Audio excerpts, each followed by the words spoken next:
Welcome to another deep dive, this time into John Steinbeck's The Grapes of Wrath. Oh, yeah, this is a good one. Yeah, we've got excerpt from the book itself. Right. So we can really kind of dig in and hear Steinbeck's words. Hear that prose. Yeah, and really kind of unpack his storytelling. Yeah. So get ready for a journey through the Dust Bowl. Right alongside the Jodes. Yeah, with the Jode family. You know, exploring themes of resilience. Resilience, social injustice, and yeah. kind of what it means to be human in the face of hardship.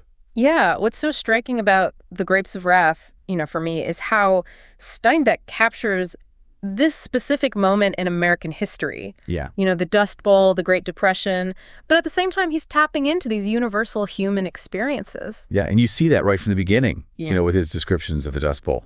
Oh, yeah. It's not just dust storms. Yeah. It's how he uses those descriptions to evoke the sense of despair and desperation. Exactly. Remember that passage where he describes the sun as a dim red circle seen through the dust? Oh, it's haunting, Right. almost apocalyptic. It's like this force of nature that's reshaping the landscape and just completely upending lives. Right. You can practically feel the dust, coating your throat as you read those passages. Yeah. And it makes you understand why the Jode family, like so many others, felt they had no choice but to leave their Oklahoma farm. Yeah, and that decision to leave. Right. To become part of that mass migration of Okies The Okie. heading west. Yeah. It's driven by this desperate hope Of course. for a better life. Right. But it's also tinged with fear and uncertainty. Absolutely. What I find so fascinating is how Steinbeck uses the Jode family to represent this broader experience of displacement and resilience. Yeah, and each member of the Jode family copes with this journey in different ways. Right. You have Ma Jode, Mojo. who emerges as this incredible force of nature. Yeah, she's not just the backbone of the family, though. No. He goes deeper than that. Right.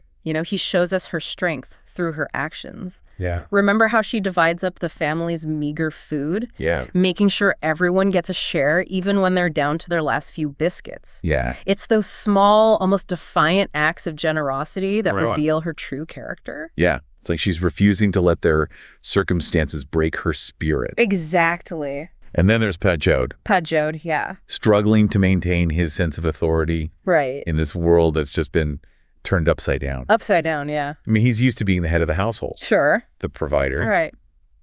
But the Dust Bowl, the migration, it just trips him of that role. Yeah. You can almost sense his frustration as he grapples with this loss of control. Yeah. And then there's Tom Jode, Yeah. who returns from prison with this simmering anger, Right. but also this newfound awareness of the injustice around him. Yeah, his journey throughout the book is fascinating. It is. Because he starts out kind of rough around the edges. Yeah. But through his interactions with Jim Casey Jim Casey. and just the hardships they endure, he develops this deeper sense of empathy and social consciousness. He does. Yeah, it's like Tom represents this awakening, this realization that the struggles of the Jode family are part of a much larger system of oppression and exploitation. Absolutely. And you can't talk about Tom without talking about Jim Casey. Jim Casey. The ex-preacher who becomes this spiritual guide for the Jodes. The spiritual guy. Yeah, he's grappling with his own loss of faith. Yeah. But what's interesting is he doesn't abandon spirituality altogether. Yeah. He's searching for something more authentic. Right. A way to connect with the human spirit that goes beyond traditional religion.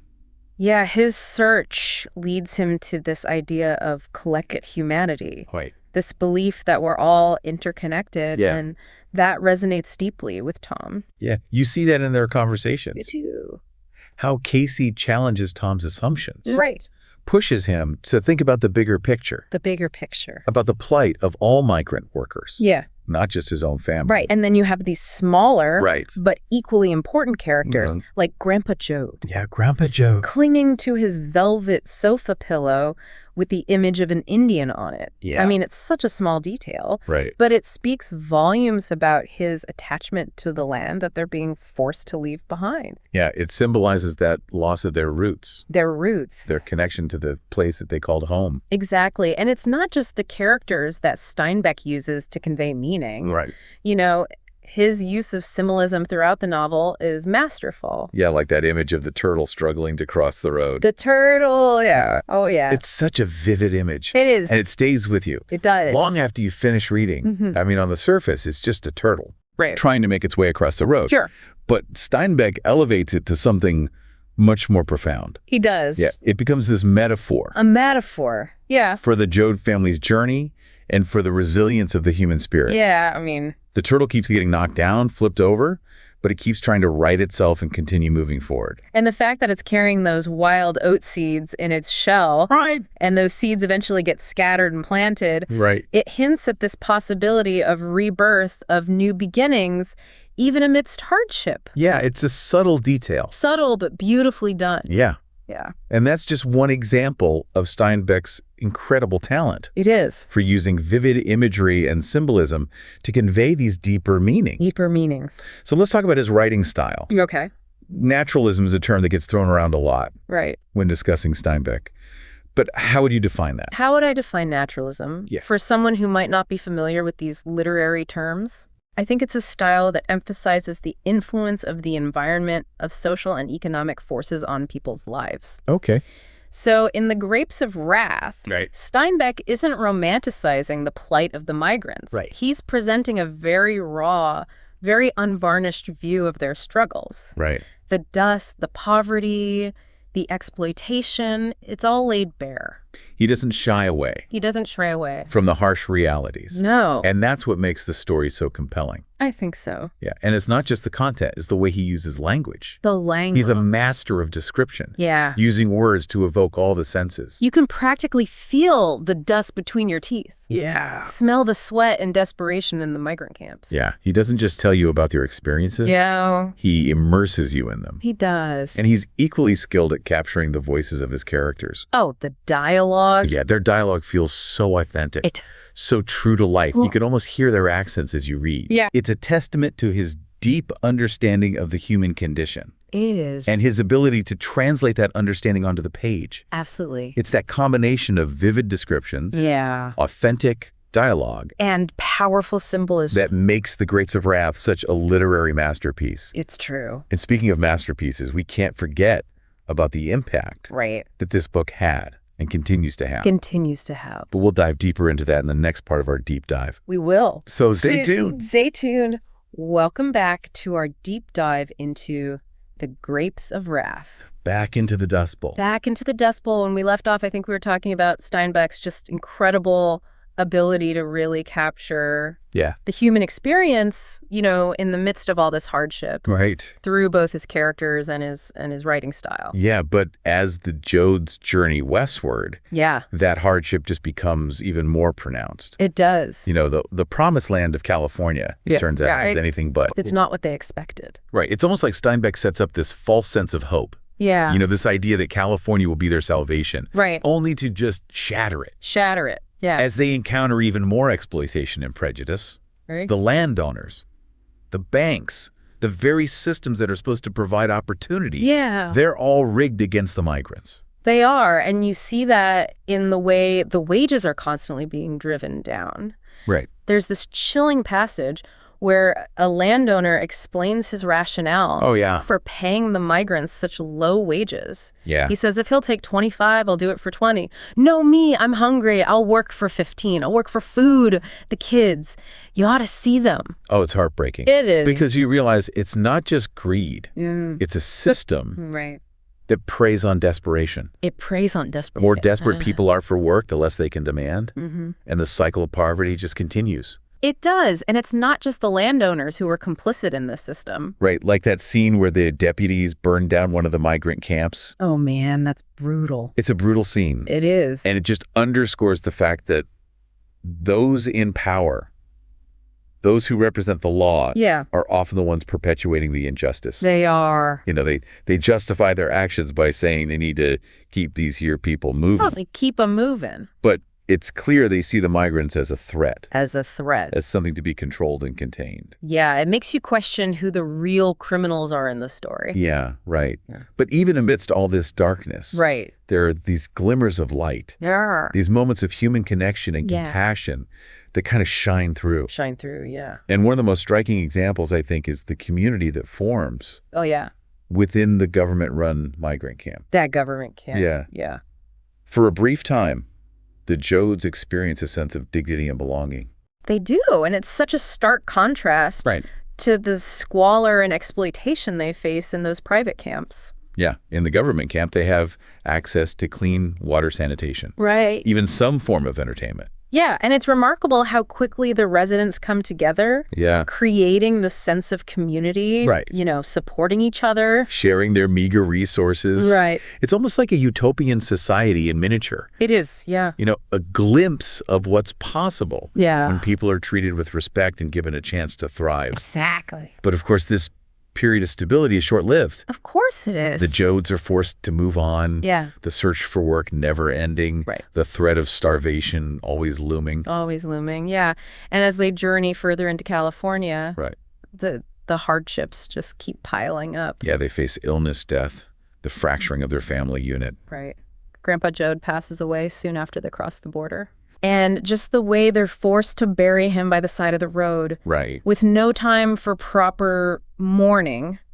Yeah. It just speaks to the precariousness of their existence. Yeah, it's a powerful reminder that death, like life, is something they have very little control over. Yeah, and then there's Noah. Right, Noah, the oldest son. The oldest son who just can't bear the thought of continuing this journey, this endless cycle of hardship. Yeah, he decides to stay by the river.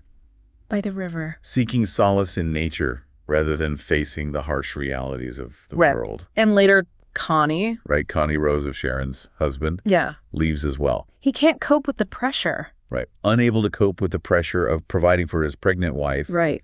And the uncertainty of the future. It's like the very fabric of their family is being torn apart. Right. The forces they're up against. It's easy to understand why some characters would just choose to give up, to surrender to despair. Right. But she refuses to let that happen. She does. She becomes this almost mythical figure. Almost mythical. Embodying this unwavering determination to keep her family together, to keep moving forward. You see her strength not just in her actions, but in her words. Yeah, like when she says, we're the people that live. They can't wipe us out. They can't lick us. We'll go on forever, Pa, because we're the people. Powerful words. Right? It's this powerful declaration it is. Of resilience, a refusal to be broken by the forces that are trying to crush them. And it's not just Ma who embodies this fighting spirit. Right. Tom, too, undergoes this incredible transformation. Yeah, he goes from being this hot-headed ex-con to a compassionate and courageous advocate for social justice. He does. And it's Jim Casey's death. Yeah. His sacrifice for the cause of the migrant workers that serves as this catalyst for Tom's transformation. It's like Casey's spirit lives on in Tom. It does. Right, pushing him to fight for a more just and equitable world. Yeah, and that brings us to the ending of The Grapes of Wrath. Right. An ending that has been debated and discussed for decades. It really has. It's a scene that is both powerful and ambiguous. Right. Leaving readers with this mix of emotions, this sense of both despair and hope. Yeah, we've been diving deep into the details of this story. We have. But I think it's important to acknowledge that for those who haven't read the book, we are about to enter spoiler territory. We are. So if you haven't read The Grapes of Wrath, and you don't want to know the ending just yet, you might want to pause here. And come back to this part later. But for those who have read the book or are curious to hear our take on the ending, let's dive in. Let's dive in. So the Jodes find themselves trapped in this flooded boxcar, seeking refuge from the relentless rain. Yeah. And it's in this moment of crisis that Rose of Sharon gives birth. But tragically, the baby is still born. Right. It's a devastating loss for the family.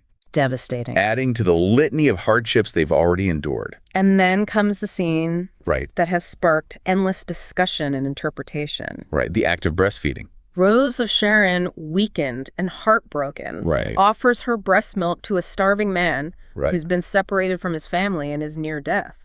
It's a scene that has been interpreted in so many ways. So many ways. Some see it as a sign of despair. Right. A last act of desperation. Yeah. In a world devoid of hope. While others see it as this radical act of compassion and defiance. Yeah. A testament to the enduring strength of the human spirit. Right. Even in the face of unimaginable suffering.